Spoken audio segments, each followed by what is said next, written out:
अस्सलामुअलैकुम, मैं हूं मोहम्मद जुनैद। शाहज़ेब खानज़ादा की गैर मौजूदगी में इस प्रोग्राम की मेज़बानी मैं कर रहा हूं। पाकिस्तान और IMF के दरमियान मुआहदे से मुताल्लिक़ बात हो रही है। हुकूमती ज़राए ये दावा कर रहे हैं कि पाकिस्तान और IMF के दरमियान मामला तय पा गए हैं। दौरे पाकिस्तान के आखिरी दिन IMF मिशन ने वज़ीर-ए-आज़म हाउस में वीडियो लिंक के जरिए वज़ीर-ए-आज़म शहबाज शरीफ से मुलाकात की। हुकूमती ज़राए के मुताबिक वज़ीर-ए-आज़म ने IMF के साथ तय पाने वाले मामला की मंजूरी दे दी।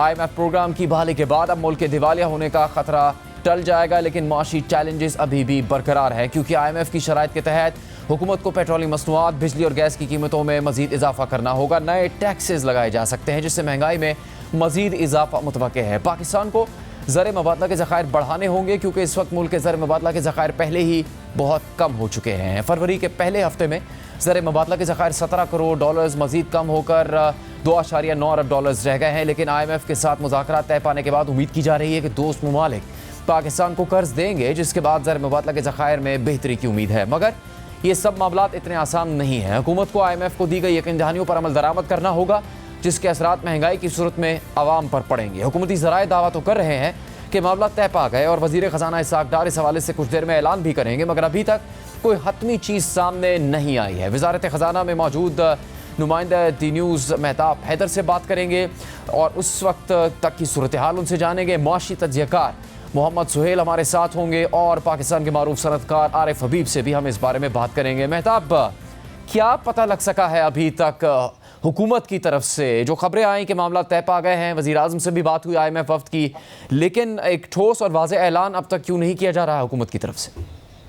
देखिए, मैं इस टाइम वज़ारत ख़जाना के बाहर खड़ा हूँ और जाते हुए कोई तकरीबन 1.5 से 2 घंटे पहले इसाक डार साहब ने हमें बताया कि मैं मीटिंग के लिए जा रहा हूँ, जो IMF के साथ मीटिंग है। वो प्राइम मिनिस्टर हाउस गए, वहाँ पे वर्चुअल मीटिंग हुई, जिसमें प्राइम मिनिस्टर शहबाज शरीफ साहब ने भी शिरकत की और बताया जा रहा है कि उसमें IMF के साथ मामला तय पाए हैं। लेकिन क्या मामला तय पाए हैं, इसके बारे में अभी तक कोई कंफर्मेशन जो है वो नहीं है। डार साहब थोड़ी देर में वापस आएंगे। इस टाइम जो है उनका डिनर चल रहा है IMF के डेलीगेशन के साथ, तो उसके बाद वो डिटेल्स शेयर करेंगे। ये है MEFP के बारे में सुना है कि memorandum of economic and financial policy जो डॉक्यूमेंट है वो हुकूमत के साथ उन्होंने शेयर कर दिया है। उसमें एग्जैक्टली क्या कंडीशनैलिटीज है, लेकिन अभी तक स्टाफ लेवल एग्रीमेंट साइन नहीं हुआ। लेकिन ये हुकूमती सतह पर यह तवक्को है कि ये IMF के साथ जो है वो मामलात काफी आगे बढ़े हैं। अब उसकी एग्जैक्ट डिटेल्स डार साहब का हम इंतजार कर रहे हैं और तवक्को है कि उन्होंने 10 बजे का हमसे वादा किया था कि 10 बजे तक वो उनके स्टाफ ने बताया था कि वो आ जाएंगे। अभी तक यहाँ पे नहीं पहुंचे हैं। जैसे ही आएंगे तो वो तफसीलात शेयर करेंगे, तो उसके बाद मैं आपको ज़्यादा बेहतर अंदाज में कंफर्मेशन कर सकूंगा। ठीक है मेहताब, हम आपसे बात करेंगे। मोहम्मद सुहेल साहब, आरिफ हबीब साहब हमारे साथ मौजूद हैं। इसाक डार की तरफ से इस मुतालिक तफसील कुछ देर में सामने लाई जा सकती है। मोहम्मद सुहेल साहब, अगर IMF के साथ मामला तय पा गया और मुआहदा हो जाता है हतमी तौर पर, तो सबसे पहली बात तो है कि डिफ़ॉल्ट का ख़तरा टल जाएगा। और दीगर चीज़ों पे बात करने से पहले, जो मुल्क में इस वक्त सरमायाकार का एतमाद मुतज़लज़ल है और मार्केट की सूरत हाल इतनी अच्छी नहीं है, उससे क्या तवक्को की जा सकती है? क्या इब्तदा में ही कुछ बेहतरी सामने आ सकती है हमारे माशी तौर पर? बिस्मिल्लाहिर्रहमानिर्रहीम। बहुत बहुत शुक्रिया जुनेर। देखिए, ये कोई पहला पाकिस्तान का एग्रीमेंट है नहीं। 24 एग्रीमेंट्स हो चुके हैं और हर एग्रीमेंट्स में या हर प्लान में बेशुमार रिव्यूज़ होते हैं। तो ये जो IMF 23वां या 24वां जो पाकिस्तान के लिए प्लान है, इसका ये 9th रिव्यू हो रहा है, जो 3 माह लेट है। तो उसको देखते हुए कुछ कॉन्फिडेंस बेहतर होगा। जिस तरह आपने कहा कि हम डिफॉल्ट से बच जाएंगे कुछ महीनों के लिए, और इसका हमने सिग्नल ऑलरेडी हमें मिल गया है। पाकिस्तानी रुपए में भी इस पे काम आया है, कुछ 8-10 रुपए उसने गेन भी किया है। और स्टॉक मार्केट में भी काफ़ी बेहतरी आई है। 1 माह में स्टॉक मार्केट 5% बढ़ गई है और काफ़ी अर्से के बाद 1 माह में फॉरेन इन्वेस्टर्स ने कोई 10 से 12 मिलियन डॉलर की सरमायाकारी भी की है।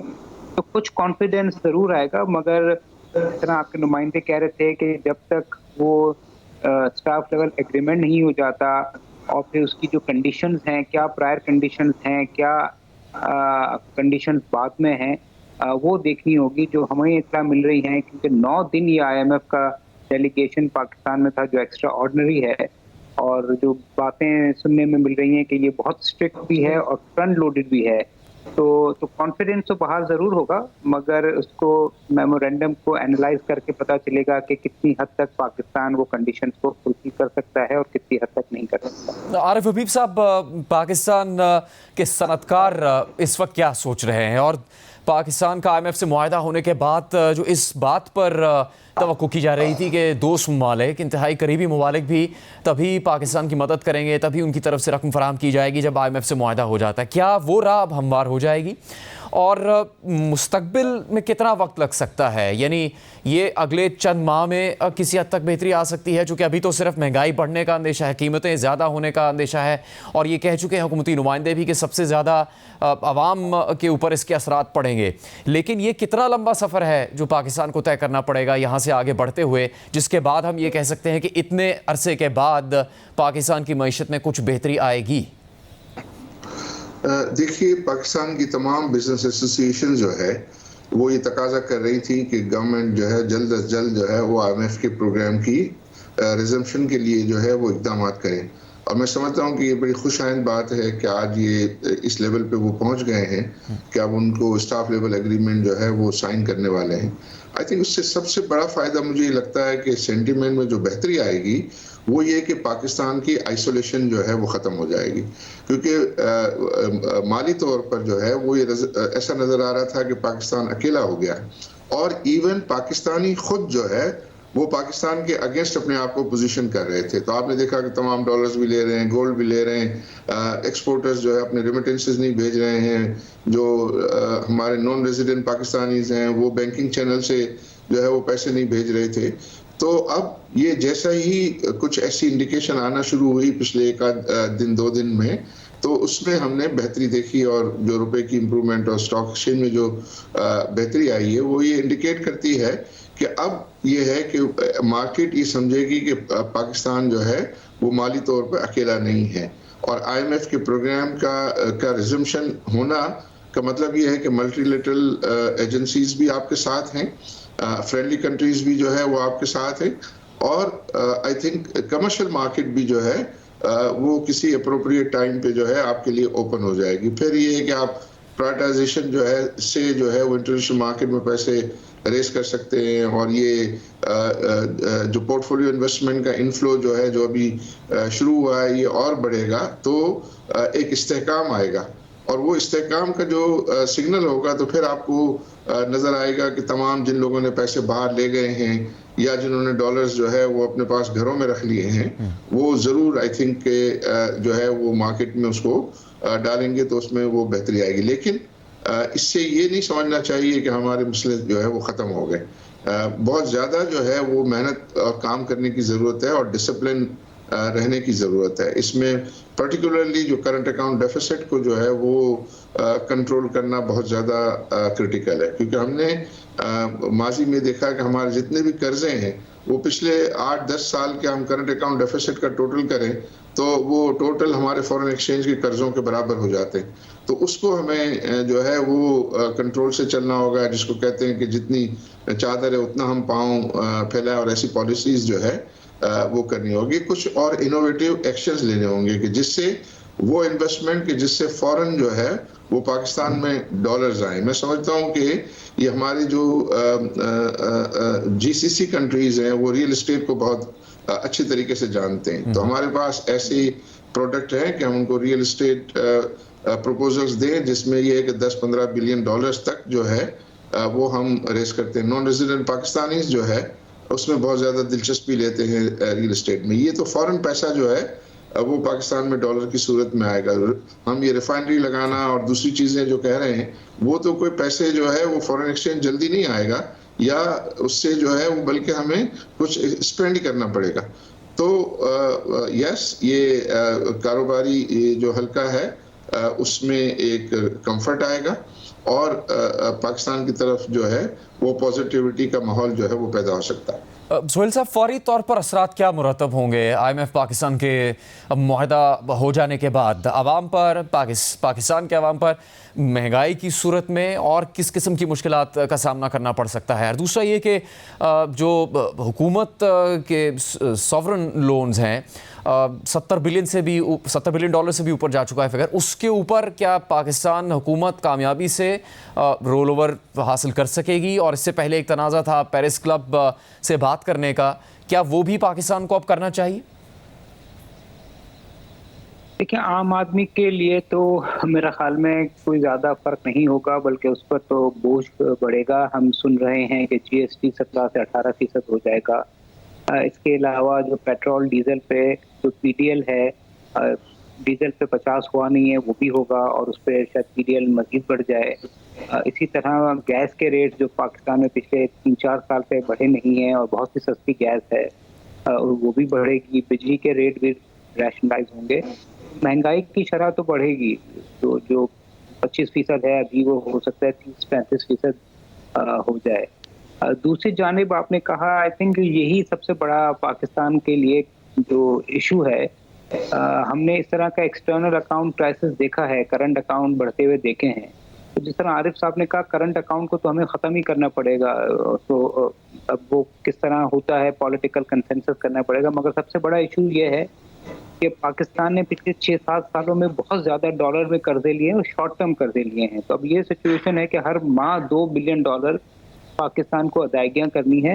तो मेरे ख्याल में पाकिस्तान में जो नई हुकूमत आएगी, उसके लिए सबसे बड़ा चैलेंज यही होगा कि ना सिर्फ वो करंट अकाउंट सरप्लस जनरेट करे, बल्कि ये जो कर्जे हैं शॉर्ट टर्म के, जो हर माह $2 बिलियन पे करने हैं, उसको किसी तरीके से रीस्ट्रक्चर या रीप्रोफाइल कराए, और उसको अपने फ्रेंडली कंट्रीज से उसको डिफर कराए। क्योंकि जब तक ये नहीं कराएंगे तो ये IMF का $1 बिलियन आ जाएगा, सऊदी अरेबिया और दूसरे ममालिक से $4-5 बिलियन आ जाएंगे। तो जून जुलाई में ये वापस हम $3 बिलियन के रिजर्व पे होंगे। तो आप $3 बिलियन के रिजर्व पे सर्वाइव नहीं कर सकते। कम से कम $15-20 बिलियन का पाकिस्तान को रिजर्व चाहिए, और वो मुमकिन ही नहीं हो सकता जब तक हम करंट अकाउंट सरप्लस जनरेट ना करें, और जब तक हम अपने डेट रिपेमेंट को डिफर ना करें। आरिफ हबीब साहब, ये एक बहुत बड़ा चैलेंज नहीं है इस वक्त हुकूमत के लिए कि IMF के मुआहदे में चीज़ शामिल होगी कि इंपोर्ट्स पर, यानी दरामदात पर जो पाबंदी है वो ख़त्म करनी पड़ेगी, और पाकिस्तान के लिए चैलेंजेस यही हैं कि जो दरामद के ऑर्डर्स हैं उसके लिए अदायगियाँ करने के पैसे नहीं हैं। आपने भी कहा कि ऐसा कुछ करना होगा जिससे बैरूनी सरमाकारी पाकिस्तान में आए, डॉलर्स पाकिस्तान आए। तो इस चैलेंज को हुकूमत कैसे निपट सकती है? इससे किस तरह से, क्या हल है इसका फौरी तौर पर? आई थिंक ये कुछ डिस्कशन जो है वो हुई है हाईएस्ट लेवल पे, पाकिस्तान बिजनेस काउंसिल की भी और स्टेट बैंक से भी। देखिए, कुछ प्रोडक्ट्स जो हैं वो ऐसी पाइपलाइन में हैं जिससे इसमें बेहतरी आ सकती है। फॉर एग्जांपल, अगर वो प्राइवेट सेक्टर को जो है वो इनकरेज करें कि वो इंटरनेशनल मार्केट से अपनी नीड्स को जो है वो बोरो कर सकें। फॉर एग्जांपल, वो अपनी सप्लाई ऑफ मटेरियल है, सप्लाई ऑफ मशीनरी है, और कुछ अरसे के लिए पास्ट में ऐसा हुआ भी है, लेकिन जो है वो बिजनेसमैन ये ऑप्शन को एक्सरसाइज नहीं करता, इसलिए कि उसको एक्सचेंज फ्लक्चुएशन रिस्क जो है वो नज़र आता है और उसकी कॉस्ट बढ़ जाती है। तो उसके लिए चूंकि हुकूमत जो है वो फॉरेन एक्सचेंज जो है वो बोरो करके ही दे रही होती है डॉलर्स में, तो उसमें ये प्रपोजल दिया गया कि आप जो है वो बजाय उसके उनको आप ये इनकरेज करें और उनको एक्सचेंज फ्लक्चुएशन रिस्क जो है कवरेज प्रोवाइड करें विद ए फी। तो आपको एक फी मिलेगी, नेट बेसिस पर आप उसके बेनिफिशियरी होंगे, और ये एक ऑफ बैलेंस शीट यानी पाकिस्तान की बैलेंस शीट से उसका बोझ कम हो जाएगा। और इंडस्ट्री जो है, कुछ हमारे ग्रुप्स हैं कि जो ये जो है मसल रखते हैं कि वो ये रेस कर सकते हैं पैसे। इसी तरह जो हमारे बहुत सारे लोग जो हैं वो ये डॉलर्स में इन्वेस्टमेंट करते हैं, पाकिस्तान के अगेंस्ट जो है पोजीशन लेते हैं, उनके लिए जो है वो डॉलर लिंक बॉन्ड जो है वो इशू करें, ताकि अगर किसी को रुपए के अगेंस्ट प्ले करना है तो वो डॉलर्स एंड गोल्ड ना खरीदे, बल्कि वो डॉलर लिंक बॉन्ड खरीद ले, तो उसको वही रिटर्न डिवैल्यूएशन से मिल सकेगा और ये अवेलेबिलिटी रहेगी। फिर तीसरा जो है वो इलीगल डिमांड जो है ओपन मार्केट में और ग्रे मार्केट में है, उसको जो है वो चेक करना चाहिए। और इसमें आजकल ये आप पढ़ रहे हैं अखबारों में कि जो है वो सीमेंट की बोरियों की जगह जो है वो डॉलर की बोरियां जो है वो अफगानिस्तान जा रही हैं, उसको एडमिनिस्ट्रेटिवली रोका जाए और जो इलीगल परचेज ऑफ डॉलर्स है उसको भी जो है वो एडमिनिस्ट्रेटिवली जो है वो चेक किया जाए। फिर ये है कि आप ज़ाहिर है बाहर जो लोग जो है वो ट्रैवलिंग वगैरह के लिए भी एक लिमिट करनी चाहिए। तो ऐसे इकदाम हैं कि जिसकी वजह से आप अगर इकदाम लेंगे तो कुछ उसमें बहुत शुक्रिया आप देख सकते। आरिफ हबीब साहब, मोहम्मद सुहेल साहब प्रोग्राम में बात करने के लिए। तमाम नजरें हैं हुकूमत की तरफ से ऐलान के ऊपर। वज़ीर ख़जाना इसाक डार की तरफ से इस बारे में ऐलान किए जाने का कि IMF और पाकिस्तान के मुआहदे की तस्दीक की जाए। प्रोग्राम में अभी एक ब्रेक लेंगे, हमारे साथ रहिएगा। ब्रेक के बाद प्रोग्राम में एक बार फिर खुशामदीद। ब्रेक पर जाने से पहले हम बात कर रहे थे पाकिस्तान और IMF के मुआहदे की। दूसरी तरफ मुल्क में इंतखाबात के हवाले से सियासी बहस जारी है। तहरीक इंसाफ का मौक़िफ़ है कि न सिर्फ पंजाब और खैबर पख्तूनख्वा बल्कि कौमी असम्बली के नए इंतखाबात भी फौरी होने चाहिए, जबकि नून लीग ना तो कौमी असम्बली तोड़ने के हक़ में और ना ही 2 सूबों में वक्त पर इंतखाबात के हवाले से वाज़ेह मौक़िफ़ सामने ला रही है।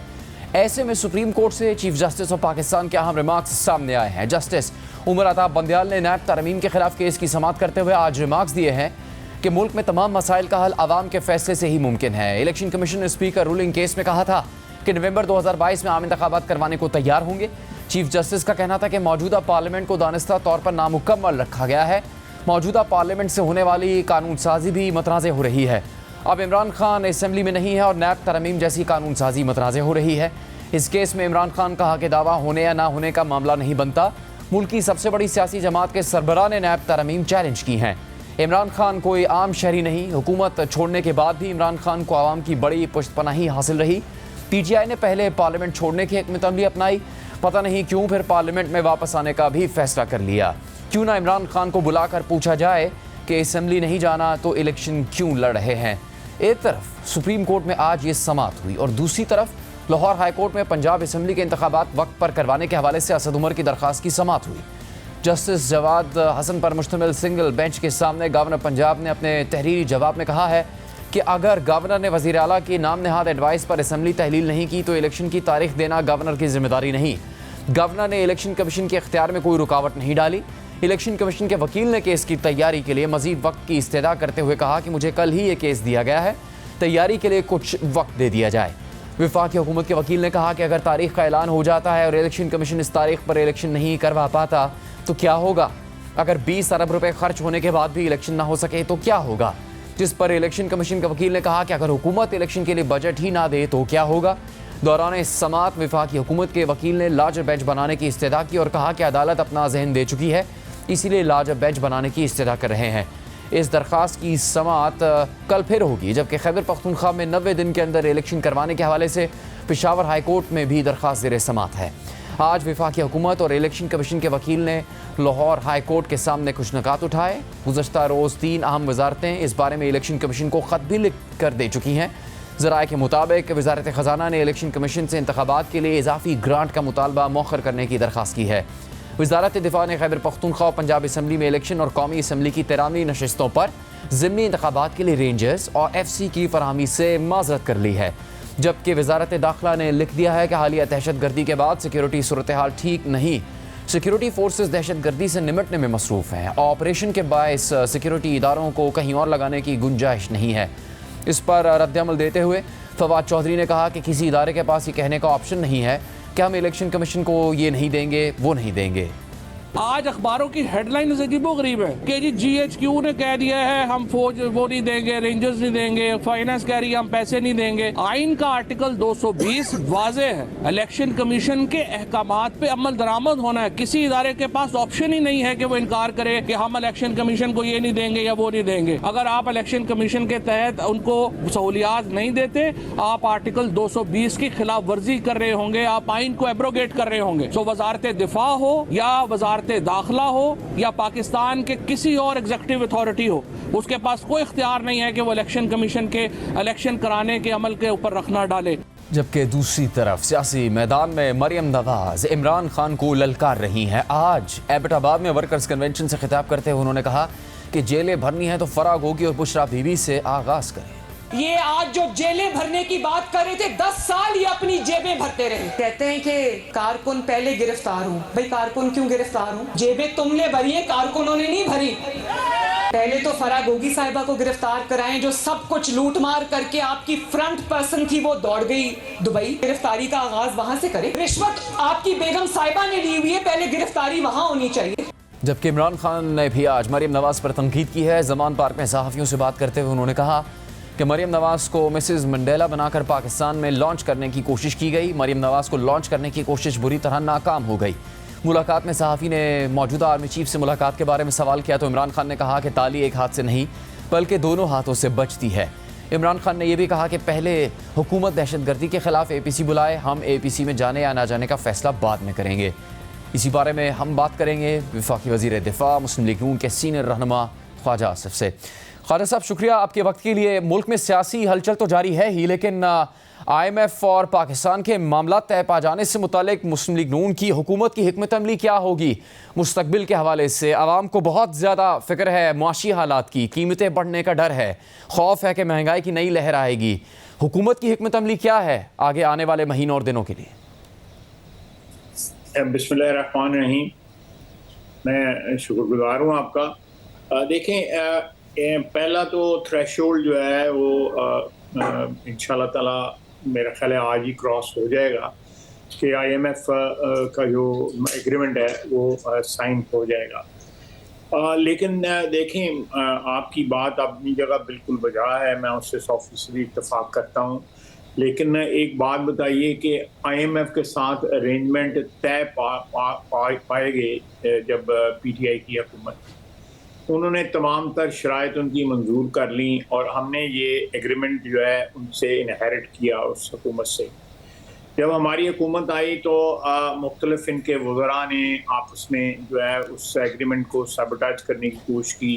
पहले हुकूमत के आखिरी दिनों में सब्सिडी के हवाले से सबटाइज किया और उसके बाद जो है IMF को अप्रोच करने का जो है कि उनको कहें कि एग्रीमेंट ना साइन करें। सो हमारे लिए चॉइसेस जो थी वो बड़ी लिमिटेड थी, हमारे पास कोई अपनी चॉइस नहीं थी। हम एक ऐसी सिचुएशन में हमने हुकूमत संभाली जहाँ पे एग्रीमेंट को साइन किए बगैर जो है वो कोई हमारे पास ऑप्शन नहीं थी।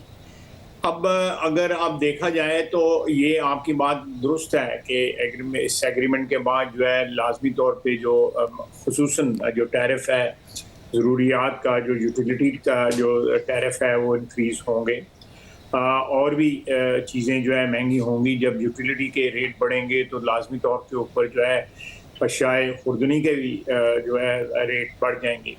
लेकिन इस सिलसिले में एक जामे जो है एक पॉलिसी जो है हुकूमत ने भी तैयार की है कि जो हमारे कम इनकम वाले जो लोग हैं, हमारे भाई बहन जो हैं या हमारी आबादी का एक बहुत बड़ा हिस्सा है इस कैटेगरी में फॉल करता है, उनको किस तरह रिलीफ दी जाएगी।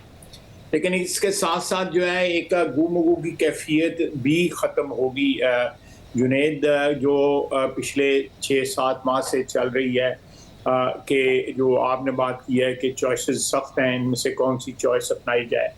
Now that finally government has decided to sign the agreement with IMF, तो लाजमी तौर पे एक सिक्योरिटी नेट जो है वो आम आदमी को ज़रूर प्रोवाइड किया जाएगा, जहाँ पे उनको जो है वो इस के जो नेगेटिव असरात हैं इसके मेरा ख्याल है कि लॉन्ग टर्म असरात तो बेहतर ही होंगे, लेकिन फिलफौर जो है कोई ना कोई ज़रूर नेगेटिव असरात। लेकिन खालिद साहब, लग ऐसे रहा है कि जो दावा था आपका, आपके साथियों का, आपकी जमात का कि सियासत कुर्बान करके रियासत बचा रहे हैं, रियासत बचाने को आप कह सकते हैं मईशत बचानी है मुल्क की, तो सियासत भी कुर्बान हो रही है। मुस्लिम लीग नून की बड़े वाज़े फैसले नहीं हो रहे, एक इलेक्शन हुआ उसमें शिकस्त खा गए, आगे के फैसले वाज़े नहीं है अभी, और मईशत भी उस तरह से बच नहीं पाई। अब आप कह रहे हैं कि एक सिक्योरिटी नेट बनेगा, लेकिन आपको याद होगा कि आपने और दीगर वज़रा ने प्रेस कॉन्फ्रेंस की थी कि मुल्क में बचत के तरीक़ेकार के लिए हुकूमत क्या मंसूबा ला रही है, कितने बजे मार्केट्स खुलेंगी, कितने बजे बंद होंगी, किस तरीके से काम होगा, किस तरह बिजली बचानी है, किस तरह पैसा बचाना है। कुछ भी नहीं हुआ ख्वाजा आसिफ साहब। ताजरों ने मना कर दिया, दीगर अफराद ने मना कर दिया, वो बात हवा में उड़ गई, कोई फॉलोअप भी नहीं किया आपने, आपके साथियों ने, वुज़रा ने, कि किस तरह से बचत करनी थी मुल्क में। फिर ये सवाल भी हुआ कि आवाम को तो बता दिया ख्वाजा आसिफ साहब उनके साथियों ने कि इतनी बचत करनी है, पर हुकूमत ने खुद नहीं बताया कि हम अपनी वजारतों में, हम अपने अखराजात में इतने करोड़, इतने अरब हर महीने बचाएंगे, इससे मुल्क की मईशत बचेगी। ऐसा भी कुछ नहीं किया आप लोगों ने। देखिए, ये मेरा ख्याल है थोड़ा सा आपकी स्टेटमेंट जो है वो एग्जैजरेटेड इसका कंटेंट है। हमने ऑलरेडी जो है, क्योंकि 2 सूबों में which is almost 65-70% of Pakistan, उनमें हमारी हुकूमत नहीं थी और उन्होंने हमारे इस प्रोग्राम पे अमल दरामद करने से इनकार कर दिया। मेरी मुराद जो है वो KP और पंजाब से है। इंटरिम गवर्नमेंट्स जब से आई हैं उसके बाद जो है मैंने खुद रब्ता किया है, मैंने पंजाब से भी रब्ता किया है, जो वहाँ पे इंटरिम गवर्नमेंट है, उसके बाद KP से भी रब्ता किया है, बलूचिस्तान और सिंध की गवर्नमेंट से दोबारा रब्ता किया है। ये प्रोग्राम इम्प्लीमेंट हो रहा है। ना सिर्फ ये जो ताजर बरादरी है उसके साथ हम राब्ते में हैं, बल्कि बाकी भी जो उसके जो कॉन्ट्रोवर्स थे उस सारे अरेंजमेंट के, उनके ऊपर भी जो है अमल दरामद हो रहा है। इसमें कोई शक नहीं है। बात चीज़ें जो हैं वो इमीडिएटली रिजल्ट देंगी, बात चीज़ें जो बिहेवियर जो हमारा उसका पैटर्न है, हमारा जो लाइफस्टाइल है, उसकी चेंज जो है ना को 2 साल बाद, को 3 साल बाद या 4 साल बाद आएगी, ताकि परमानेंट एक जो है हैबिट बन जाए कफ़ायत शारी जो है पाकिस्तानी अवाम की जो है, जिसमें बिजली है, जिसमें पानी तो है। आप कह रहे हैं वो मंसूबा कायम है अभी तक? जी बिल्कुल कायम है, बल्कि परसू हो रहा है। वो पिछली कैबिनेट मीटिंग में उसको रिव्यू किया गया और मेरा अपना ख्याल है कि जो परसों जो है ट्यूसडे को कैबिनेट मीटिंग होने वाली है, उसमें उसके ऊपर फैसला कुन जो है वो स्टेप्स लिए जाएंगे। ठीक है ख्वाजा साहब, जो शक नहीं है। और वो प्लान जो है वो मेरा ख्याल है मौजूदा हालात में जो हमारी सैल्वेशन जो है ना सिर्फ इमीडिएटली हमें रिलीफ प्रोवाइड करेगा बल्कि लॉन्ग टर्म रिलीफ प्रोवाइड करेगा।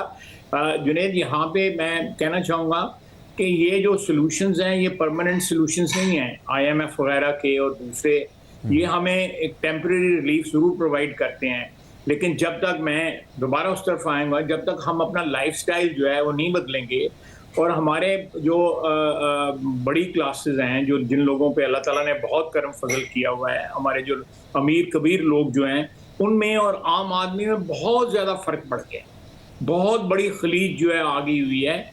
ये वैसे भी जो है मुल्कों के लिए, कौमों के लिए जो है वो नुकसानदेह होती है, बल्कि ख़तरनाक होती है।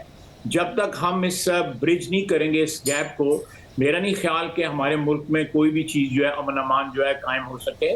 जो अमन अमान इस वक्त दरम बरम हुआ है, कई सालों से दरम बरम हुआ है, उसमें भी ये जो इकोनॉमिक डिप्रिविएशन जो है वो बहुत बड़ा कॉज है। तो ये चीज़ें जो है, जी आप फरमाइए साहब, ये जो सियासी चैलेंजेस हैं मुल्क के वो एक तरफ चल रहे हैं, एक के बाद एक बड़ा फैसला होना है।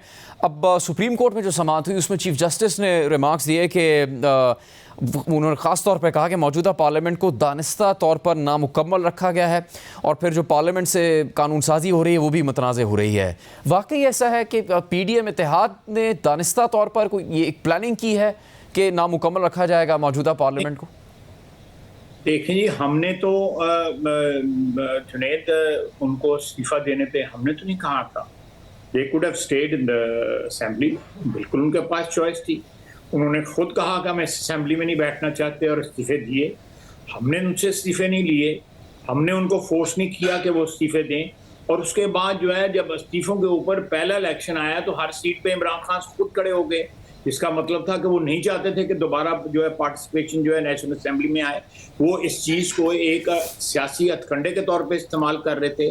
तो मेरा ख्याल है कि चीफ जस्टिस साहब के रिमार्क्स जो हैं वो हमें अप्लाई नहीं करते हुए इमरान खान साहब पे अप्लाई करते हैं। हम तो कंप्लीट रखना चाहते भी थे और चाहते थे कि एक सिलसिला चलता रहे और ये गैप जो है या इस चीज़ का कोई कल जो है कोई एतराज़ ना उठाया जाए। लेकिन पिछले 8-10 महीने के अंदर जो है इस चीज़ को अगर परपेचुएट किया है तो वो इमरान खान ने किया है, हमने नहीं किया। अभी देखें, महीना पहले उन्होंने कहा था मैं 35 सीटों पे इलेक्शन लड़ूंगा, फिर उससे कलाबाजी खाई, अब वो कहते हैं कि नहीं हम कैंडिडेट लाएंगे। अब इतनी अनसर्टन किस्म की जिस बंदे की ज़हनी कैफियत हो, उसमें हमारा जो ख्वाहिश है कि असेंबली कंप्लीट हो, तो उसमें वो हमारी ख्वाहिश जो है, जिस तरह अभी आपने बात किया वो कहते ताली दोनों हाथों से बजती है, तो ताली जो है दोनों हाथों से बजती है। अगर वो नहीं चाहेंगे तो हम अकेले तो नहीं असेंबली का इस गैप को पूरा कर सकते। तो खैर साहब, इंतखाबात करवाने के फैसले से मुताल्लिक मुस्लिम लीग नून में क्या चल रहा है? कुछ आपके पार्टी के लोग कहते हैं वक्त पर होने चाहिए, 90 रोज़ के बाद जो इंतखाबात होने उसको होना चाहिए। फिर कुछ सीनियर रहनुमा, जिसमें ख्वाजा साद रफ़ीक भी शामिल हैं, मलिक अहमद ख़ान भी शामिल है, वो कहते हैं कि एक ही वक्त में पूरे मुल्क में इंतखाबात होने चाहिए। इससे भी बहुत ज़्यादा जिसको अनसर्टनिटी कहते हैं, एक गैर यकीनी सूरत हाल है मुल्क में, वो नहीं बहुत ज़्यादा पैदा हो रही। मालूम ही नहीं है कि इलेक्शन होने हैं, अगर वक्त पर होने हैं तो वो वक्त कौन सा होगा। इसके ऊपर मुस्लिम लीग नून के अंदर और आपकी काबीना के अंदर क्या चल रहा है? आपकी राय क्या है? वजारतों की तरफ से ख़त भी लिखे जा रहे हैं कि हम ताउन नहीं कर सकते, तो वाज़े तौर पर एक फ़ैसला क्यों नहीं आ जाता कि भाई ये तारीख़ है, इस तारीख़ को तमाम इंतखाबात होंगे पूरे मुल्क में? जुनैद, ये जो मामला है, जो फ्रेमर्स से हमारे कॉन्स्टिट्यूशन के, उन्होंने एक दिन इलेक्शन और एक ही वक्त पे इलेक्शन कराने की जो क्लॉज रखी थी सूबाई असम्बलियों के और नेशनल असम्बली के, वो इसलिए रखी थी कि माजी में 40-50 साल जो है हमारा ये एक्सपीरियंस रहा कि मुख्तलिफ औकात पे जब इलेक्शन होते थे तो कोई ना कोई एक जो है वो कन्फ्यूजन इलेक्शन के मतलब क्रिएट हो जाता था कि जी धांधली हुई है, या फेडरल हुकूमत ने किया है, या प्रोविंशियल हुकूमत ने किया है। तो जो फ्रेमर्स से कॉन्स्टिट्यूशन के, जिन्होंने ये क्लॉज जो है फ्रेम की, उन्होंने ये इस बैकग्राउंड पे की। एक तो ये आर्गूमेंट है कि एक ही टाइम पे सारे होने चाहिए। अब जो है नेशनल असम्बली का इलेक्शन जो ड्यू है वो 13 अगस्त को नेशनल असम्बली की मुद्दत जो है वो पूरी हो जाएगी मौजूदा नेशनल असम्बली की। इन्होंने ऑप्शन जो है अपनी एक्सरसाइज की, 2 असम्बलियाँ डिसॉल्व कर दी। खुद इनकी पार्टी के लोग जो है वो कह रहे हैं कि ये गलत स्टेप उठा गया। अब एक डिलिबरेटली विद इल इंटेंशन जो है कॉन्स्टिट्यूशनल क्राइसिस जो है वो अगर क्रिएट करने की कोशिश की जाए, तो मेरा नहीं ख्याल कि कोई उस चीज़ को जो इंटेंट जो है उसको अमली जामा पहनाने के लिए जो है वो उस नेशनल असम्बली के इलेक्शन पहले लेके आए जाए। बाकी हालात जो है, जिस तरह आपने रेफरेंस दिया, इलेक्शन कमीशन का रेफरेंस दिया है, या आपने रेंजर्स का रेफरेंस दिया है, या फौज का रेफरेंस दिया है, या फाइनेंसिस का रेफरेंस दिया है, वो मामला अगर ना भी देखे जाएं तो इस सारी एनॉमली जो क्रिएट होगी, उस एनॉमली को कौन जो है वो जो है आने वाले वक्तों में नहीं, तो फिर आपकी हुकूमत अदालत जाएगी इसके लिए? चूँकि आप लोग का दावा है कि एक मुश्तरका हिकमत अमली के तहत इमरान खान साहब के खिलाफ तहरीक अदम एतमाद को कामयाब बनाया आप लोगों ने। अब पीपल्स पार्टी MQM की तो पोजीशन वाज़ेह है, वो कहते हैं कि इंतखाबात एक तो वक्त पर होने चाहिए और ज़िमनी इलेक्शन भी होंगे तो उसमें भी हिस्सा लेंगे। आप लोग आपस में मिलकर बैठ के बात नहीं करते अगर इत्तेहादी हैं हुकूमत में कि क्या एक मुश्तरका हिकमत अमली होनी चाहिए? और फिर क्या अदालत जाएंगे इस मसले के लिए, इंतखाबात की तारीख का फैसला करने के लिए, और आपको उम्मीद है कि वहाँ से रिलीफ मिलेगा हुकूमत को? देखिए, मैं कोई अदालती जो मूड है या अदालती जो डिसीजन होगा या इंटरप्रिटेशन होगी उसको प्रोटेक्ट करना तो जो है मैं समझता हूँ वैसे भी गैर मुनासिब है। लेकिन अगर कोई ऐसी चीज़ हुई तो अदालत का रुजू करने की ज़रूरत पेश आई तो हुकूमत ज़रूर जाएगी। जहाँ तक PDM के अंदर जमातों का है वो कंसेंसस जो है ऑलमोस्ट जो इससे कोई ऐसी बात नहीं है कि कुछ पार्टियां जो हैं वो एक वक्त पे कराना चाहती हैं, बाकी पार्टियां दूसरे वक्त पे कराना चाहती हैं। ऐसी कोई बात नहीं है। मेरा ख्याल है कि मैं आपके इस जो आपने बात की है उससे डिसएग्री करता हूँ। ऐसी कोई बात नहीं। ख्वाजा आसिफ साहब, चूँकि आप भी सीनियर तरीन रहनुमाओं में से हैं मुस्लिम लीग नून के, आपके कई और दीगर सीनियर रहनुमा खुलकर अपने तहफ़्फ़ुज़ात का इजहार कर रहे हैं मरीम नवाज़ साहिबा की क़यादत के हवाले से। उस पर मेहताब अब्बासी साहब ने भी अपनी राय दी और खाकार अब्बासी साहब का तो मौक़िफ़ आप सब हम जानते ही हैं। बहुत ज़्यादा क्या इख्तलाफात और तहफ़्फ़ुज़ात हैं मरीम नवाज़ साहिबा की क़यादत पर मुस्लिम लीग नून के अंदर? क्या इसके ऊपर चल रहा है? क्या किसी भी सीनियर लीडर के तहफ़्फ़ुज़ात नहीं सुन रहे? नवाज़ शरीफ और शहबाज शरीफ और इमरान खान भी तनकीद कर रहे हैं मरीम नवाज़ पे। वो तो कहते हैं कि मिसेस मंडेला बनाकर लॉन्च किया जा रहा है मुस्लिम लीग नून की तरफ से मरीम नवाज़ को, और मुस्लिम लीग नून की ये कोशिश नाकाम हो जाएगी। जहाँ तक शायद खाकान अब्बासी साहब का ताल्लुक है, वो बिल्कुल पार्टी के इस वक्त डेली जो काम काज है उसमें जो है वो हिस्सा भी ले रहे हैं, अपनी जिम्मेदारियाँ भी निभा रहे हैं। कोई ऐसी बात नहीं है, और उनका इस सिलसिले में बयान भी आ चुका हुआ है, ट्वीट भी आ चुका हुआ है, बड़ी क्लैरिटी है उसमें, कोई ऐसी बात नहीं है। और मरियम नवाज साहिबा का भी उस सिलसिले में बयान आ चुका है। I think that's a close chapter. Mehtab Abbasi sahab का मुझे मैं उसकी बैकग्राउंड जो है उसमें जाना नहीं चाहता, उसकी बैकग्राउंड भी है। आज जो है वो मरीम नवाज वहाँ पे उन्होंने कन्वेंशन भी की है। उस सिलसिले में जो वहाँ पे लोकल जो पॉलिटिकल डिवीज़न है हमारी पार्टी में, जो हज़ारा डिवीज़न के अंदर, एक्चुअली वो बैकग्राउंड है इस सारे बयान की जो है, या इस सारे उनकी जो इख्तलाफात की जो है वो बैकग्राउंड है। मैं इससे ज़्यादा तफसील में नहीं जाना चाहता। उसकी वजह यह है कि मैंने कोई कमेंट किया तो उससे मैं कोई कंट्रीब्यूट पॉजिटिवली नहीं करूँगा, फिर नेगेटिवली कर दूँगा। मैं उससे ज़रा थोड़ा सा रिफ्रेन करना चाहता हूँ। लेकिन इसमें बैकग्राउंड इसकी जो है वो मेरा ख्याल है हमारी पार्टी को अपने जो सफ़ों में जो है इस किस्म के इख्तलाफात सिर्फ वहाँ पे नहीं है और जगह भी हैं और होते हैं। एक बड़ा फितरी अमर है, बड़ी कुदरती बात है। उसको साथ साथ जो है उनको निपटाने जाना चाहिए, उसको जो है रख नहीं देना चाहिए। फिर वो जो है किसी वक्त हाथ से निकल जाती हैं चीज़ें जो है और फिर वो निपट नहीं पाती। तो ये मैं इसकी बैकग्राउंड है और कोई बैकग्राउंड नहीं। मेरा ख्याल है कि this is being blown totally out of proportion. तो फिर क्या कोई रब्ता करेगा सीनियर क़यादत में से मेहताब अब्बासी साहब और ऐसे और लोगों से मरीम नवाज साहबा को करना चाहिए क्या? वो तो हमारी जिम्मेदारी है। आप करेंगे, मरीम नवाज साहबा करेंगी तहफ़्फ़ुज़ात दूर? देखिए, पिछली दफ़ा कन्वेंशन पे गए मरीम नवाज साहबा ने वहाँ पे जाना था तो मेहताब अब्बासी साहब मेरे भाई हैं, मैंने उनसे रब्ता किया था, उन्होंने बड़ा पॉजिटिवली जवाब दिया था। अब भी अगर पार्टी के मैं अपने इनिशिएटिव भी उनसे रब्ता करने को तैयार हूँ और वहाँ के जो हज़ारा डिवीज़न के हमारे इख्तलाफात हैं उनको ख़त्म होना चाहिए। पार्टी के हक़ में भी है और मेहताब अब्बासी का एक बड़ा पुराना रिश्ता और वफादारियों की पूरी लंबी दास्तान है पार्टी के साथ। तो मेरा ख्याल है कि पार्टी ऑर्गेनाइजेशन को जो है इस चीज़ को प्रोएक्टिवली जो है इसको करना चाहिए।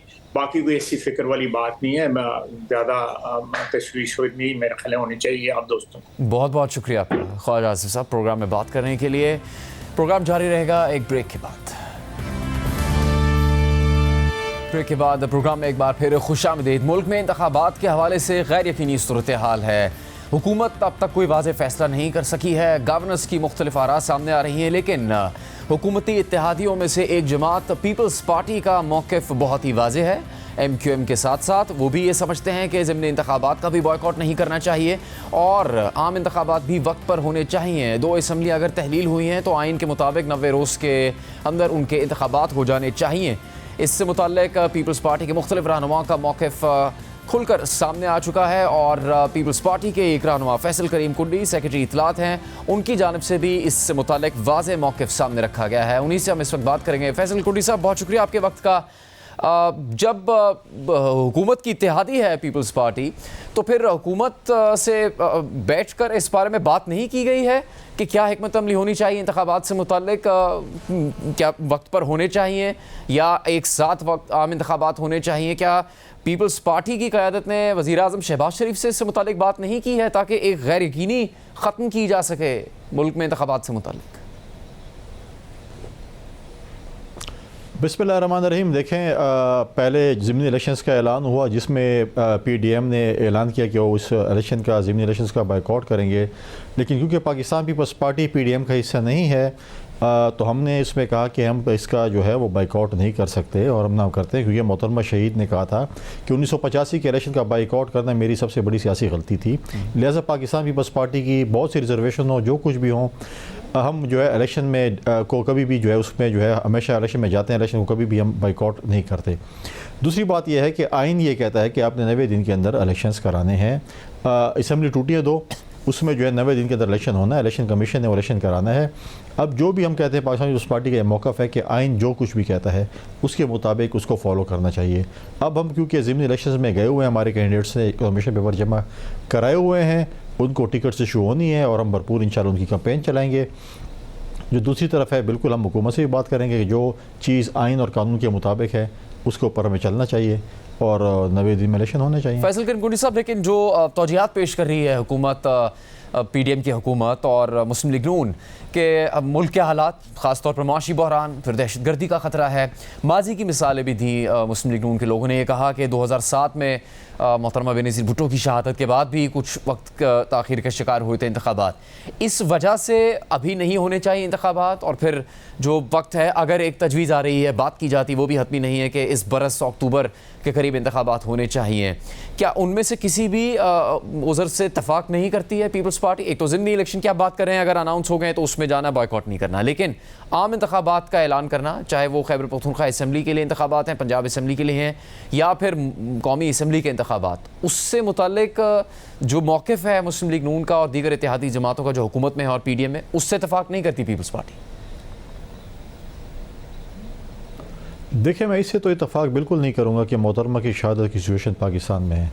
मोहतरमा की जो शहादत हुई थी उस वक्त एक बहुत बड़ी मतलब है कि एक वैक्यूम पाकिस्तान में हुआ, एक बहुत बड़ा सानिया था जिसको प्रेसिडेंट जरदारी साहब ने उसको बड़ी जो है बड़ी खुशसलूबी के साथ उसको जो है मैं समझता हूँ कि संभाला, क्योंकि उस वक्त जो है उन्होंने पाकिस्तान खप्पे का नारा मारा जिस वक्त पाकिस्तान में एक खूनी सिविल वॉर हो सकती थी, लेकिन हमने उसको संभाला। लिहाजा वो सिचुएशन तो देखे आपने। उसके बाद भी इलेक्शंस हुए, हमें इंतज़ामिया कहती थी, हमें बार बार कहती थी, और ख़ासकर मुख्तलिफ़ सियासी जमातें जिनको टारगेट किया हुआ था हरवाने के लिए, और वो कहती आप घर से बाहर ना निकलें, खुदकुश हो जाएगा, बम ब्लास्ट हो जाएगा, फ़लाँ हो जाएगा, डिंग हो जाएगा, चीज़ें थी। लिहाजा उसके बावजूद भी इलेक्शंस हुए। लिहाजा अब जो भी मैं समझता हूँ कि हम बैठेंगे अपनी इत्तेहादी जमातों के साथ और उनके साथ जिस पे जो है वो डायलॉग्स करेंगे कि इलेक्शंस जो हैं वो इन टाइम होने चाहिए, और पाकिस्तान की आवाम को जो है ये मैंडेट देना चाहिए कि किस जमात को मैंडेट देती है उसको हुकूमत करनी चाहिए। लेकिन इधर मैं सवाल PTI के दोस्तों से भी करूँगा कि आपकी जब हुकूमत पंजाब में थी तो आपने बल्दियाती इलेक्शन क्यों नहीं कराए? आपने एक सिस्टम था, एक जमहूरी सिस्टम था बल्दियाती निज़ाम का, आपने उन तमाम नाज़मीन को जो है आप ख़त्म कर दिया। एक आपने एक मैं कहूँगा कि गैरानी टाइप काम किया।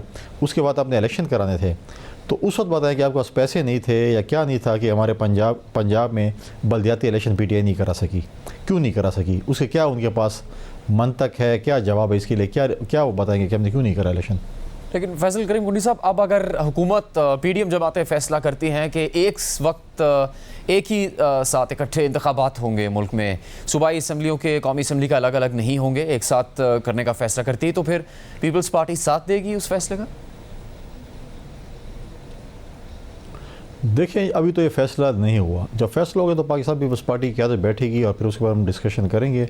उसके बाद जो फ़ैसला पाकिस्तान पीपल्स पार्टी की सेंट्रल एग्जीक्यूटिव कमेटी या पाकिस्तान पीपल्स पार्टी की कोर कमेटी करेगी, फिर हम उसके ऊपर आपके उस वक्त हम आपके साथ इस पोजीशन में होंगे कि आपकी उस पर बात कर सकें। लेकिन अभी चीज़ नहीं, अभी हम इफ़ एंड बट्स पे बात कर रहे हैं कि अगर ये हो गया तो डेफिनेटली पाकिस्तान पीपल्स पार्टी की लीडरशिप बैठेगी, फिर उसके ऊपर अपना जो है लाएमल देगी। इस वक्त कोई तहफ़्फ़ुज़ात नहीं है पीपल्स पार्टी को, वो समझती है कि दोनों सूबाई असम्बलियों के इंतखाबात भी करवा देने चाहिए अपने वक्त पर, और कौमी असम्बली के इंतखाबात भी अपने वक्त पर होने चाहिए, और तमाम नशिस्तें जो खाली हुई हैं उस पर ज़िमनी इंतखाबात भी फ़ौरी होने चाहिए। मुल्क की जो भी हालात हैं उसके बावजूद ऐसा होना चाहिए। देखिए, हमने तो यही कहते हैं। दूसरी बात है कि हमारे अगर तहफ़्फ़ुज़ात हैं, हमारा कोई रिजर्वेशन इस हुकूमत के साथ है तो हम उनके साथ बैठ कर हल करते हैं। हम मीडिया के ज़रिए उनके साथ बात नहीं करते, हम उनके साथ बैठते हैं, उनको बताते हैं कि हमारे ये रिजर्वेशन है, इस चीज़ को आप क्लियर करें। हमें हमारी जो चीज़ होती है हम क्लियर कर लेते हैं। कोई ऐसी कोई चीज़ नहीं है जिस पर हम आपस में बैठ नहीं सकते। ये वो लोग बातें करते हैं मीडिया के ज़रिए जिनकी आपस में कम्युनिकेशन गैप हो। हमारा कोई कम्युनिकेशन गैप नहीं है। हम आपस में बैठ कर मसले हल निकालेंगे, और अव्वल और आखिर इलेक्शन इस मुल्क का हल है। तो बिल्कुल हम जैसे हम कह रहे हैं इलेक्शन हल है तो हम इलेक्शन बिल्कुल। लेकिन सबसे अफसोसनाक बात यह है कि इकनॉमिकल सिचुएशन इस वक्त मुल्क की और लॉ एंड ऑर्डर सिचुएशन इस वक्त मुल्क की ऐसी है कि अगर आज तमाम सियासी जमातें बैठी होती तो हमें एक अच्छा मैसेज दे रहे होते। लेकिन PTI ने इतनी पोलराइजेशन इस मुल्क में क्रिएट कर दी है, इतनी पोलराइजेशन है कि आज सियासी जमातें आपस में बैठने को तैयार नहीं हैं। लॉ एंड ऑर्डर सिचुएशन मैं आपके चैनल पे तो खैर नहीं आ सका, लेकिन मुख्तलिफ चैनल में अगर आप आज भी मेरे बयानात देख लें, मेरी प्रेस कॉन्फ्रेंस देख लें, मैं कई महीनों से लगा हुआ हूँ कि हमारे सूबे में खैबर पख्तूनख्वा में PTI की हुकूमत थी। उसने हमारे सूबे की लॉ एंड ऑर्डर सिचुएशन को इतना तबाह बर्बाद कर दिया अपनी नालायकी और नाहली की वजह से कि वहाँ लॉ एंड ऑर्डर सिचुएशन बहुत ख़राब है। और मतलब है कि कोई संजीदे इस चीज़ को ले भी नहीं रहा था। और अफसोसनाक वाक़या एक पुलिस लाइन का हुआ। और आज भी अभी जब हमारी एपेक्स कमेटी में ब्रीफिंग थी, जो सिचुएशन वहाँ पर ब्रीफिंग दी गई थी, तो ये कोई एक दिन में सिचुएशन ख़राब नहीं हुई। इन नालायक और नाहलों की वजह से हमारा सूबा जो इस वक्त तबाही और बर्बादी की तरफ गया है और बेदमनी की तरफ। फैसल करीम पुनी साहब, बहुत बहुत शुक्रिया आपका। प्रोग्राम का यहाँ पर अख्ताम होता है, इजाज़त दीजिए।